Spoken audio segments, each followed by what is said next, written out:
আসসালামু আলাইকুম। বর্তমানে যা দেখছি সব দিকে ওরে আল্লাহরে মারামারি আর কাটাকাটি। আগে দেখতাম যে গ্রামে গ্রামে মারামারি কাটাকাটি হইতো, গ্রামে গ্রামে লাঠিয়াল বাহিনী দিয়ে মারামারি হইতো।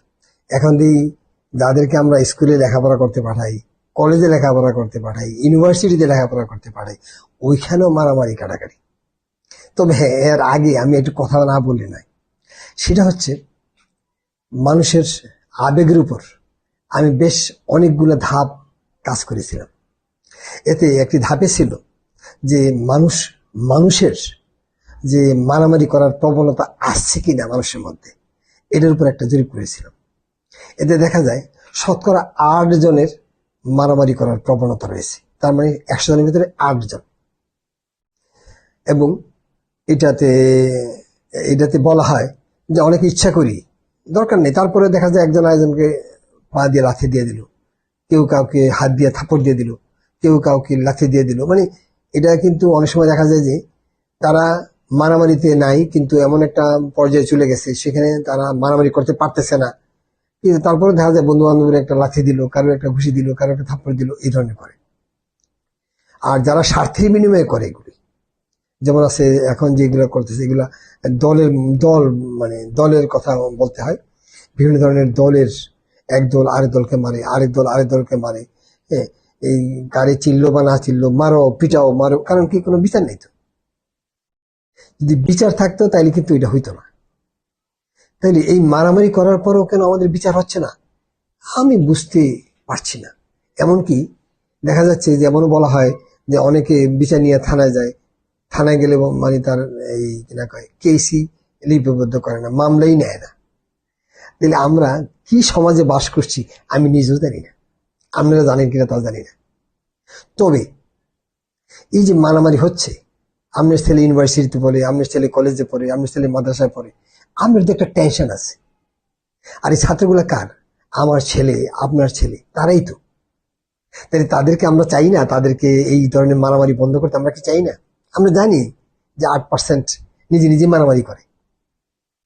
তো যেহেতু আমরা জানি, এটা কিন্তু তাদের দোষ না, এটা কিন্তু বিহেভিয়ার মানে ইন্টারনালি তারা করে থাকে। আর এখানে যারা করে থাকে কিছু কিছু করে এই মানে স্বার্থের বিনিময়, অর্থের বিনিময়, অর্থের মাধ্যমে মারামারি করা যায়। অর্থের বিনিময়ে করে, স্বার্থের বিনিময়ে করে, পদের বিনিময়ে করে, এইগুলো ভিন্ন ধরনের আমরা মারামারি দেখছি। আর এগুলো করতে গিয়ে সাধারণ ছাত্রদের উপরে মারামারি হয়ে যায়, ছাত্রদের উপরে, ছাত্ররা ক্ষতিগ্রস্ত হয়ে যায়। তো কেউই চায় না যে আমার ছেলেটা, আমার মেয়েটা ইউনিভার্সিটিতে যাক আর মারামারি শিকার হোক। তাহলে তাদেরকে এই অবস্থা থেকে আমরা কিভাবে বাঁচাতে পারি, এটি হচ্ছে প্রশ্ন। আর আমার সাথে যারা থাকবেন তারা শুধু তারাই থাকবেন যারা চান এই মারামারি বন্ধ হোক, শুধু তারাই থাকবেন। আসি পয়েন্টে, আমি ইন করি এখন।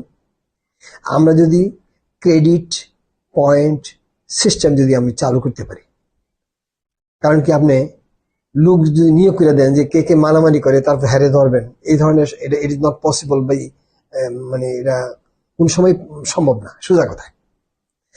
তাইলে তাদেরকে যদি আপনাকে ধরতে হয়, তাদেরকে যদি সিস্টেমের মাধ্যমে ধরতে হবে। সিস্টেমের মাধ্যমে কিভাবে করবেন? যে সরকার থেকে ডিক্লারেশন করে দিল, কোনো মাদ্রাসার, কোনো কলেজের, কোনো ইউনিভার্সিটির যে কোনো ছাত্র যদি মারার উদ্দেশ্যে হোক আর না উদ্দেশ্যে হোক, কারো কাছে যদি লাঠি থাকে, কারো হাতে যদি ছুরি থাকে, কারোর কাছে যদি আপনার এই ধারালো কোনো কিছু, আরো কিছু মানে দেশীয় অস্ত্র থাকে, কিংবা কারো কাছে যদি অস্ত্র থাকে, তাহলে আমি মনে করি যে ক খ গ ঘ, একজনের কাছে আছে লাঠি, একজনের কাছে আছে রড, একজনের কাছে আছে ছুরি, একজনের কাছে আছে অস্ত্র। ভিন্ন ভিন্ন ভাবে তাদের শাস্তির আওতায় আনতে হবে। যেমন শাস্তিটা কি ধরনের শাস্তি? মনে করি যে তার নাম্বার আছে, যে বার্ষিক পরীক্ষার যে নাম্বার, সেই নাম্বার থেকে 5 নম্বর কেটে যাবে, 10 নম্বর কেটে যাবে, 15 নম্বর কেটে যাবে, 20 নম্বর কেটে যাবে, 25 নম্বর কেটে যাবে। ধাপে ধাপে যত যে বড় ক্রিমিনাল, বড় ধরনের অপরাধ করতে করবে, ঠিক তার ওই পরিমাণ নাম্বারটা কেটে যাবে। তাইলে এই নাম্বারটা তো তার কেটে গেল। আর যারা যারা তাদেরকে ধর, কিন্তু আমি কিন্তু কাউকে বেতন দিতে পারতেছি না, কাউকে আমি এই মাসিক ভিত্তিতে রাখতেও পারতেছি না, কাউকে আমি চাকরিও দিতে পারতেছি না। তাহলে যারা যারা দেখাই দিচ্ছে, যারা যারা দেখাই দিবে ছবির মাধ্যমে অথবা যে কোনো মানে ছবির মাধ্যমে সম্ভব, হ্যাঁ, মানে ছবি তুলে রাখলে সবার হাতে হাতে আমার ছবি আছে, তাহলে ছবির মাধ্যমে ছবি তুললো, মনে করি ধরে 100 জন মানুষ ছবি উঠেলো, একটা নির্দিষ্ট ব্যক্তির হাতে কি দেখলো, লাঠি দেখলো, ছুরি দেখলো, যেই দেখলো, ঠিক 100 জন মানুষকে যদি যে নাম্বারটা দেওয়া হবে, ঠিক 101 জন মানুষকে সেটা মাইনাস করা হবে। 50 জন মানুষ দেখলো, 50 মানুষ ছবি উঠেলো, 50 জনকে যদি পজিটিভ নাম্বার দেয়, যে একজন দাঁড়িয়েছিল তার মাইনাস নাম্বার হয়ে যাবে। তার মানে একজনের মাইনাস নাম্বার হবে, একজনের প্লাস নাম্বার হবে। এই প্লাস নাম্বার গুলা বার্ষিক পরীক্ষায় অ্যাড হবে। এবং এবং সে যে একজনকে ধরানোর মাধ্যমে যে সমাজের উন্নয়ন করলো, সমাজের যে সে একটা মানে একটা একক একজন ব্যক্তি সমাজের উন্নয়নের জন্য, তাকে পরবর্তী পর্যায়ে যদি সে আরো এই ধরনের কিছু করতে পারে, যেমন আছে 20 নম্বর যারা পাবে তাদেরকে সার্টিফিকেট দিতে হবে, যে হ্যাঁ 20 নম্বর পর্যন্ত যারা পায় তারা সার্টিফিকেট পাবে। যেমন একটা চোর ধরে দিল 1 নম্বর, ছিনতাইকারী ধরলো 5 নম্বর, একটা ডাকাত ধরলো 10 নম্বর, এটা হইতে পারে। যে এটাই করুক না কেন, এটাতে সরকারের কোনো টাকা খরচ হবে না, এবং আমাদের যে পুলিশ ভাইয়েরা তাদেরও চাপ কমে আসবে। দেখবেন যে তাদের কাছে শুধু ছবি নিয়ে আসবে, যে এই যে আমি দেখলাম, কে দেখলো আর কে অপরাধ করলো, শুধু এইটা, আর কিছু না। এখানে যেহেতু পুলিশ ভাইরা কম, তাদের সাথে আমরা ইউনিভার্সিটি কিংবা কলেজ কিংবা হাই স্কুলের টিচারদের অ্যাড করতে পারি, প্রাইমারি স্কুলের টিচারদের অ্যাড করতে পারি। তাদেরকে যদি বলা হয় যে তোমরা এটা ইয়া করবা, যেমন আর্মিদেরকে এই একটা ক্ষমতা দেওয়া হয়েছিল, ঠিক একইভাবে যদি তাদের এই ক্ষমতাটা দেওয়া হয়, প্রত্যেকের কাছে যদি ক্ষমতাটা থাকে তাইলে, এবং রিসিপ্ট দিয়ে থাকে যে কাকে দেখলো, কে দেখলো আর কাকে দেখলো, তার মানে একজনের পজিটিভ নাম্বার, একজনের নেগেটিভ নাম্বার, যা বার্ষিক পরীক্ষায় কর্তন করা হবে, এবং 20 নম্বর পর্যন্ত পেলে তাকে সার্টিফিকেট দেওয়া হবে। এই জাতীয়, মানে আমি বলছি না যে একবারে নাম্বার সঠিকভাবে বলছি না, আমরা এটা ওয়ার্কশপের মাধ্যমে যদি করা যায় তাহলে এটা খুবই ভালো হয়। এবং এর মাধ্যমে বিশেষ করে যত অপরাধ আছে, চাঁদাবাজি একদিনও করতে পারবে না, ছিনতাই সম্ভবই না। আপনি ওই মোবাইল নিয়ে দৌড়ে দিবেন 100 জনের মধ্যে, আর সম্ভব না। দেখবেন যে ওই ছিনতাই হইতে দেরি আছে, 10 জনে ধরতে দেরি নেই, কারণ আপনি তাদেরকে ক্রেডিট সিস্টেম দিয়ে রাখছেন, তাদেরকে পয়েন্ট দিয়ে রাখছেন, যে পয়েন্টটা তারা পরবর্তী পর্যায়ে কাজে লাগাতে পারবে। যেমন চাকরির ক্ষেত্রে কাজে লাগবে, ব্যবসার ক্ষেত্রে কাজে লাগবে, এবং যারা প্রমোশনের ক্ষেত্রে কাজে লাগবে, তারপরে ইউনিভার্সিটিগুলোতে বার্ষিক পরীক্ষায় কাজে লাগবে, অ্যাডমিশন টেস্টের সময় কাজে লাগবে, কিংবা চাকরির ক্ষেত্রে আরো মানে যেটা বলছিলাম কাজে লাগবে। অর্থাৎ এটাকে যদি সর্বক্ষেত্রে কাজে লাগানো যায় এবং এটাকে যদি অ্যাডপ্ট করানো যায়, তাহলে বাংলাদেশের কোথাও মারামারি কাটাকাটি দেখবেন না।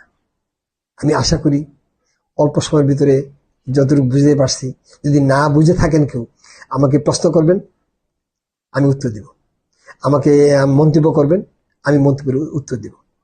আমি আশা করি আমি বুঝাইতে সক্ষম হয়েছি। আর এই প্রক্রিয়ায় আপনি বর্তমান যে দাঙ্গা হাঙ্গামা, এই যে মারামারি কাটাকাটি, এগুলি বন্ধ করতে পারবেন। এগুলি আমারই ছেলে, আপনার সন্তান, আমার ভাই বোন, আপনার ভাই বোন, আসুক তারা ভালো মানুষ হয়ে যাক। এবং যারা চুরি ছিনতাই ডাকাতি করে, তারা জেলখানায় নয়, তারা থাকবে বাড়িতে। কোন কৌশল থাকবে বাড়িতে, কোন প্রক্রিয়া থাকবে বাড়িতে, কিভাবে তারা উন্নয়ন করবে, কিভাবে তারা স্বাবলম্বী হবে, আমি আরেকটা ভিডিওর মাধ্যমে আপনাদেরকে বলবো। ধন্যবাদ, সবাই ভালো থাকবেন। যাদের ভালো লাগবে অবশ্যই এটাকে শেয়ার করবেন, কারণ এটা হচ্ছে আমাদের বাঁচা মরার একটা ব্যবস্থা। কারণ আমরা যদি মরে যাই তাহলে কোনো লাভ নেই, আমরা বাঁচার জন্যই আমরা এটাকে শেয়ার করব। আমরা যদি শেয়ারের মাধ্যমে যদি সরকারের কাছে পৌঁছান, সরকারের মানুষগুলোর কাছে পৌঁছান, বিভিন্ন ধরনের যারা রাজনৈতিক নেতৃবৃন্দ তাদের কাছে পৌঁছান, তারা যদি এটাকে অ্যাডপ্ট করে, তাহলে আমাদের এই কার্যক্রমটা সম্পন্ন হবে। ধন্যবাদ সবাইকে।